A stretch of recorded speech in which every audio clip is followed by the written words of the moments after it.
Salve, salve, meu povo! Na alegria de mais um reencontro, conversa com o Evangelho para além dos templos. Seja muito bem-vindo, muito bem-vinda de onde você estiver nos acompanhando. E fica desde já aquele velho convite, né?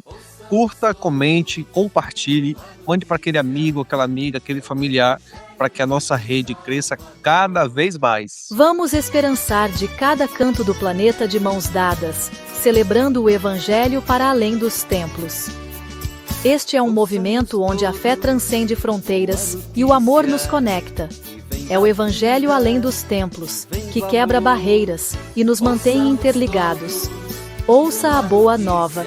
Deixe-a preencher sua alma, deixe-a inspirar seu caminhar. Somos um na fé, um no amor, como uma roda de samba, cada um com seu instrumento, mas tocando em harmonia. Unidos pelo bem comum, somos Evangelho vivo, o povo que luta por libertação, em defesa da vida, da paz e do amor. E hoje eu tenho a alegria de compartilhar essa roda de conversa com a minha amiga, companheira e pastora Odja Barros. Seja muito bem-vinda, pastora Odja. Olá, Darlan e todas as pessoas que nos acompanham aí nessa roda em diferentes canais. É uma alegria estar de volta aqui nesse espaço de diálogo sobre o Evangelho. Coisa boa. Então, meu povo, hoje a gente tem uma situação um pouco diferente, né? Neste domingo, a comunidade católica celebra a festa da Assunção de Maria e é proclamado o evangelho da visita de Maria a Isabel, que termina com aquele que a gente já conhece, né? O Magnífica, que é em Lucas capítulo 1, versículo de 39 a 56. Já no calendário litúrgico ecumênico, o evangelho proclamado traz a força de uma mulher chamada de Ciro Fenícia, né, que fica em Mateus 15, versículos do 21 ao 28. E aí, no encontro com essa mulher, é que Jesus sai transformado. Mas claro que quem vai falar desses dois evangelhos é a pastora Odja.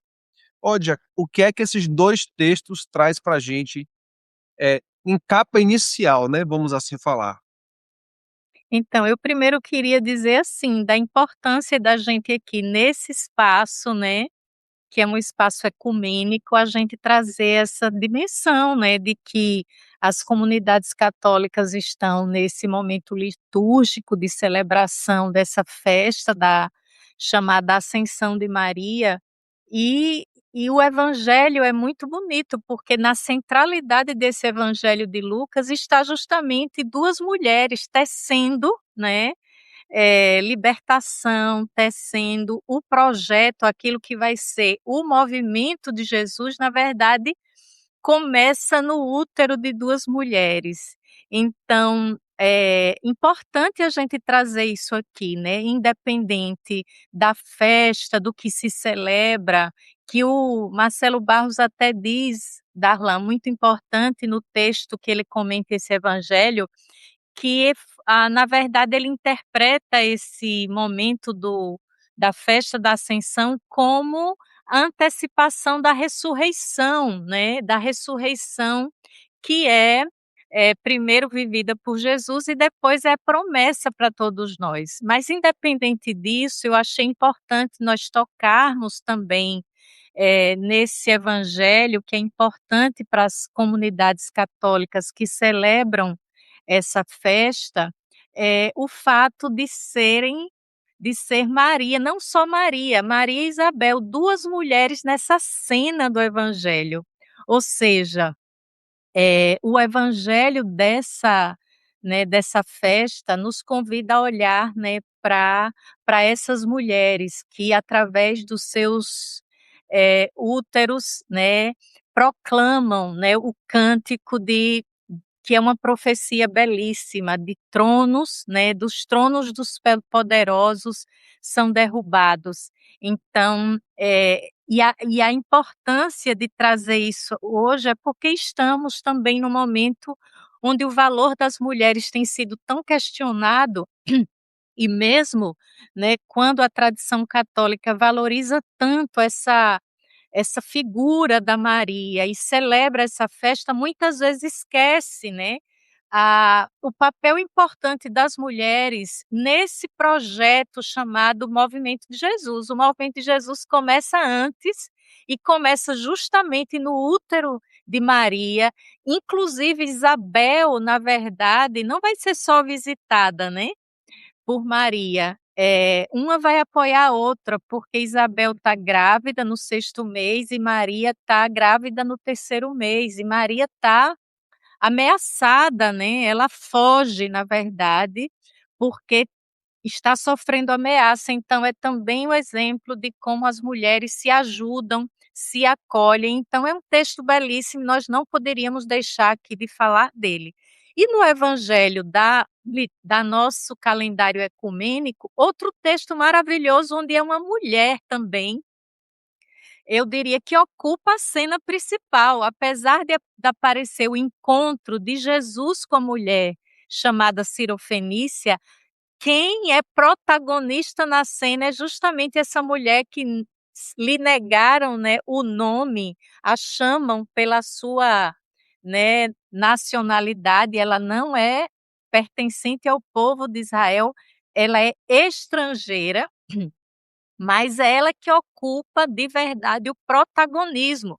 E nesse encontro de Jesus com essa mulher cananeia ou Cirofenícia, quem sai transformado é Jesus, não é a mulher. Então é muito importante, então, a gente dar uma olhada para esse evangelho de forma especial. Que bonito.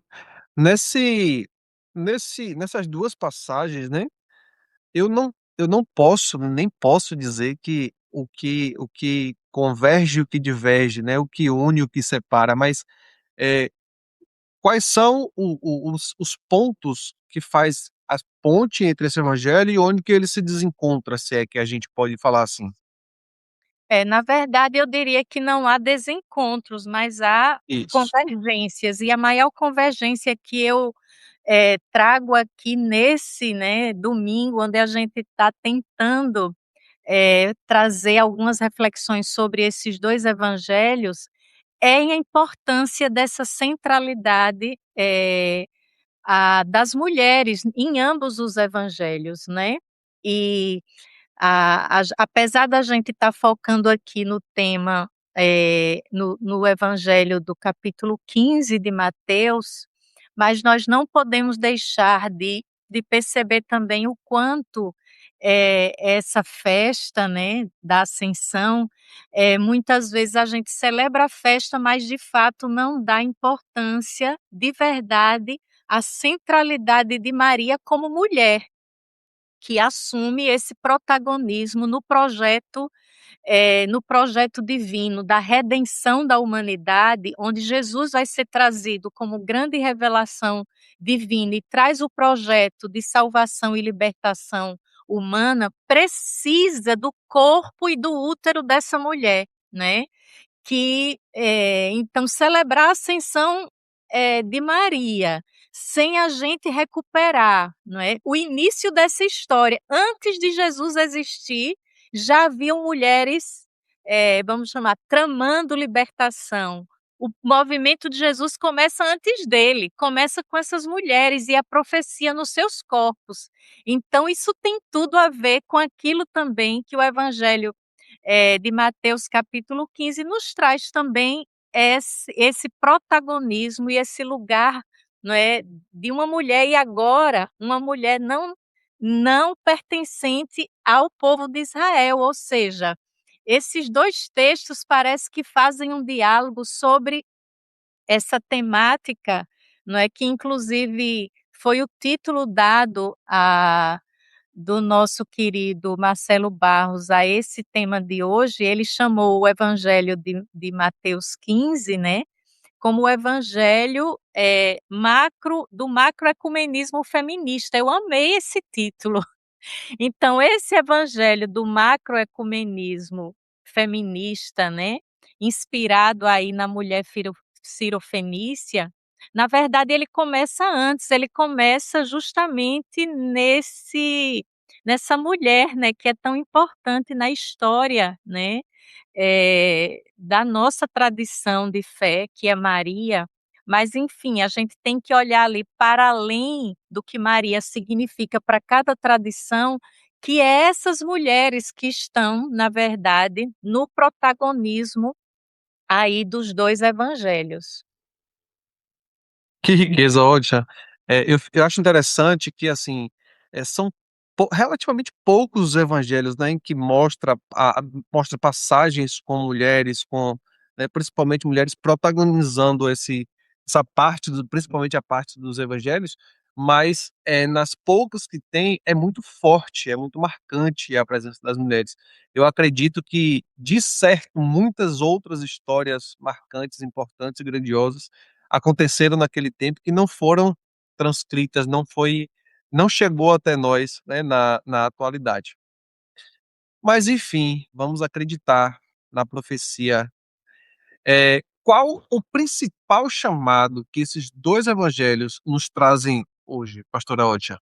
Eu diria que no primeiro evangelho, o evangelho de Lucas, nesse texto da visita, de Maria e Isabel, para mim o chamado, continua sendo esse de nós continuarmos sendo, eu diria, no exemplo de Maria e de Isabel, que ambas elas estavam grávidas de um projeto de salvação para a humanidade, né, não era um tipo de gravidez de mulheres que sonhavam com filhos para si, né. Eh, Isabel estava, gestando, João Batista, o grande profeta João Batista, e Maria, eh no início da gestação de Jesus, né, então essas mulheres se encontram e a partir daquele encontro surge esse cântico, essa profecia, não é, que eu diria que canta o mundo que nós desejamos, né, um mundo onde os tronos são derrubados, que os poderosos são despedidos de mãos vazias e os pobres eh, estão sendo fartos de justiça. Que eu acho que o chamado desse primeiro evangelho é que a gente possa continuar, não é, eu diria engravidando, né, de projetos assim, ousados, mais do que nunca nós precisamos, de comunidades e que possa, como Maria e Isabel, não ficar sonhando com a subida, com a ascensão, porque essa festa pode ser só uma celebração de um ato miraculoso de uma mulher que foi assunta aos céus. E o que é que a gente faz enquanto a gente está aqui na terra? Acho que a pergunta é essa, sabe, Darlan, do evangelho. Será que mulheres como Maria, hoje, mulheres sofrendo, eh perseguição, violência, porque foi isso, Maria, ela não foi fazer uma visita romântica a Isabel, ela estava fugindo de uma ameaça de morte. Será que nós temos lugares em nossas comunidades podem ser casa de Isabel para tantas mulheres hoje que estão sendo ameaçadas? Será que nossas comunidades, não só nos acolhem as mulheres vítimas ameaçadas, mas também são lugares que faz a gente, eu diria, tecer profecias para o mundo, poder cantar e cantar um mundo melhor, né.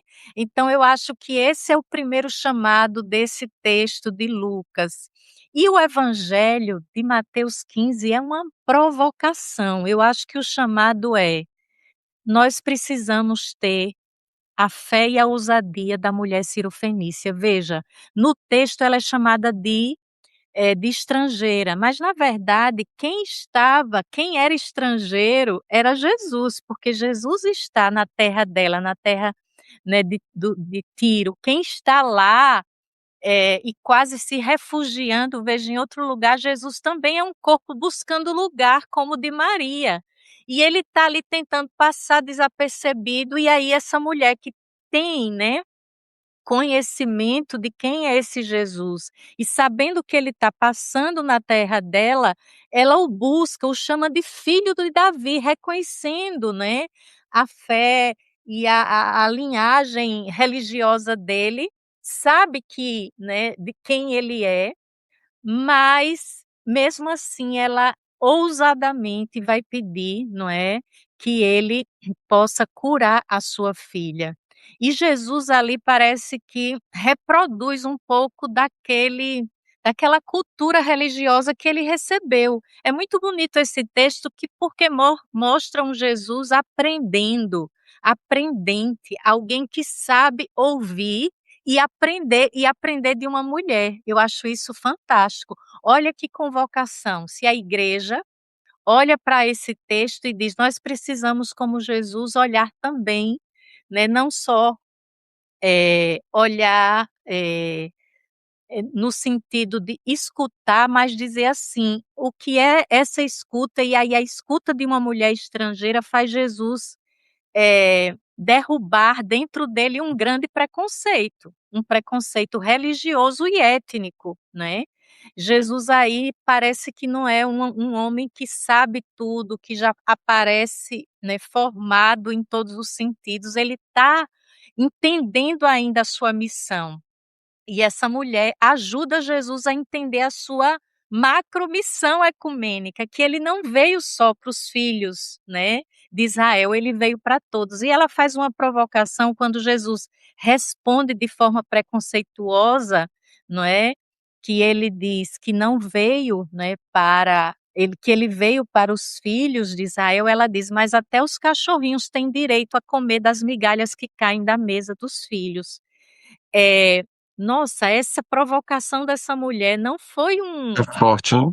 foi uma resposta muito forte. Esse texto, às vezes, é desconcertante para a igreja, né.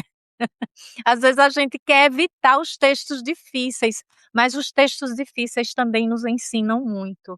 E eu acho que Certeza. ensina isso, não é, e eu acho que é isso, a igreja não pode se contentar em ser uma mesa que serve pão para alguns e para outros serve migalhas. Não existe esse evangelho, né, que não rompe, não faz a gente construir uma mesa onde todos possam ser iguais, onde as mulheres continuem como cachorrinho debaixo da mesa, onde, né, outros grupos religiosos sejam olhados também com preconceito, por isso que a provocação desse macroecumenismo feminista, né, o evangelho nos convoca, veja a situação hoje, dos imigrantes, Darlan, pessoas imigrantes estão sendo tratados como cachorros, né, na Europa, em tantos lugares. Veja, né, o tratamento também que os palestinos têm recebido. Então, que evangelho é esse? Nós estamos criando uma mesa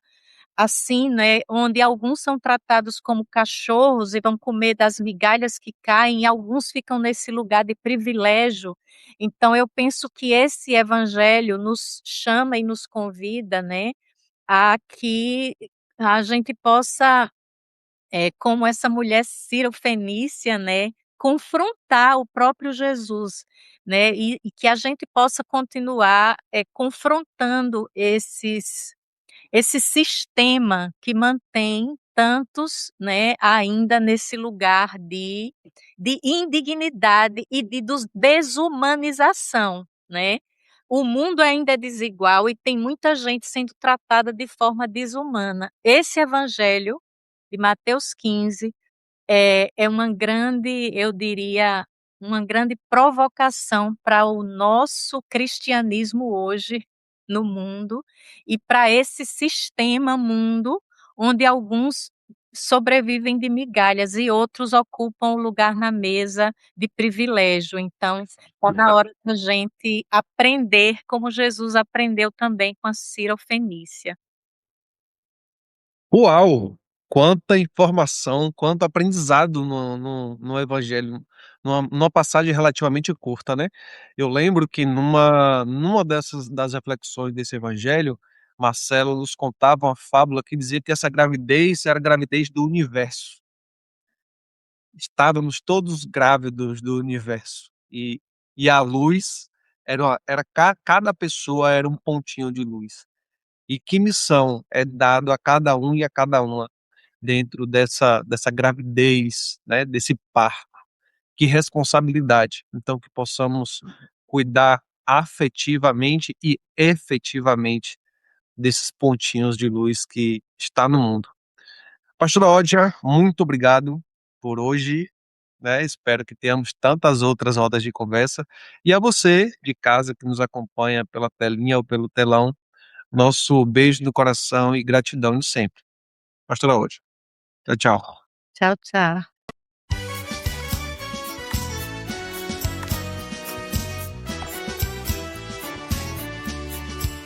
Ouçamos todos boa notícia que vem da vida, que vem do amor.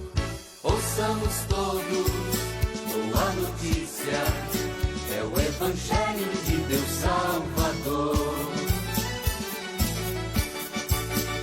É palavra que abre as prisões e os corações atribulados. Nossos lábios se abrem em canções e os oprimidos são libertados. Ouçamos todos boa notícia que vem da vida, que vem do amor.